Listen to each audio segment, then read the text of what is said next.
We are joined by the lady behind the success of Bihar Business Connect 2024, a record investment proposals. And welcome, ma'am, to our show today.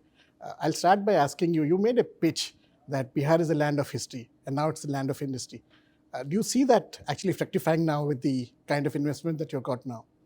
See, Bihar is obviously a land of history, and a history which is immense. A history of King Ashoka, biggest country in the subcontinent during his times, biggest kingdom. So this is what now we are saying, biggest industrial destination now. We are trying. I won't say that we are in competition with anybody, because there are certain states who are way ahead of us, and we realize that. But now we are making our strides, and this is what I want to build a narrative around a Bihar which is pro-industry, pro-investments, and I think that narrative is important to bring about this transition from history to industry. 1.8 lakh crores and more, counting. I think you guys are still counting. Was it expected? Is it beyond your expectations? How do you react to that number? I'm very grateful to my team who has been working day in and day out. We've traveled, as you are aware. We traveled, we met investors, we encouraged them to come here, do field visits, do your due diligence, and then you decide.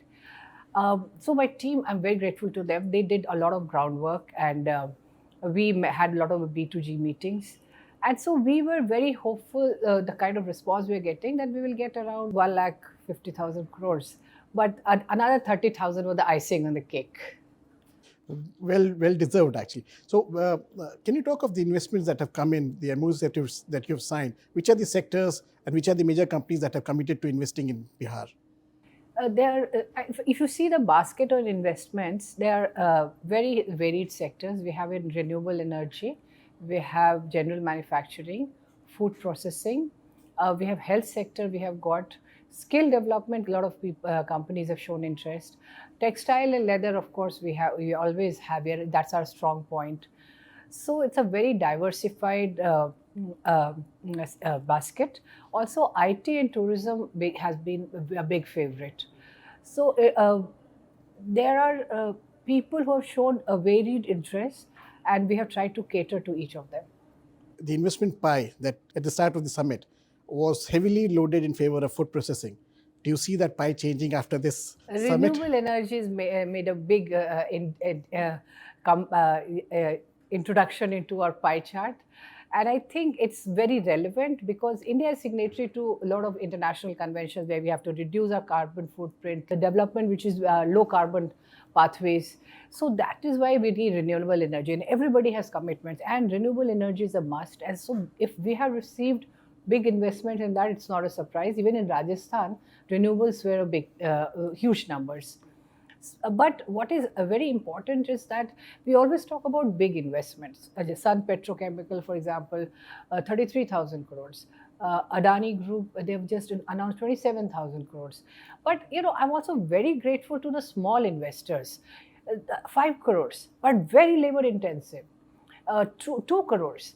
But the small decentralized area, they're generating employment, they're wealth creation. So when we are talking about big investment and big people, let us not forget these small investors, 5 crores, 10 crores, 20 crores, who have actually come in big numbers. And I think they are our backbone, and mind you, they are very low hanging fruits, in the sense renewable energies take time. They have a long gestation period. But when you're talking about these investors like textile or small investors, packaging units, things like that, so they are very quick to establish. So they'll be immediately established. So I think I'm very grateful to those small investors who have come in and shown their commitment towards their motherland. I think most of them are from Bihar. So yes. MOUs are said to be just the first step. These are only a piece of paper until unless they are translated into ground investment. What is the Bihar government promising the investors? How much amount of handholding, how much amount of support will you offer them so that these investments actually come on ground and we see? Oh yes, with signing of these MOUs, we have increased our work many fold, because this is just a beginning. This is just a beginning of a process where we handhold them, support them to establish these industries, these units. So I think our coming years our industry department, because of this, these MOUs are going to be very, very busy, and that's good for Bihar. Let the industry department be very busy with investors, and I think because we knew the people who are coming, so we have already done a lot of groundwork in terms of land allocation, in terms of clearances. So I think we'll be able to ground them very soon. Adani, Sun Petro, lots of big names have come in, but for the investors who have missed this bus, what's your message to them? Keep coming to Bihar, keep investing.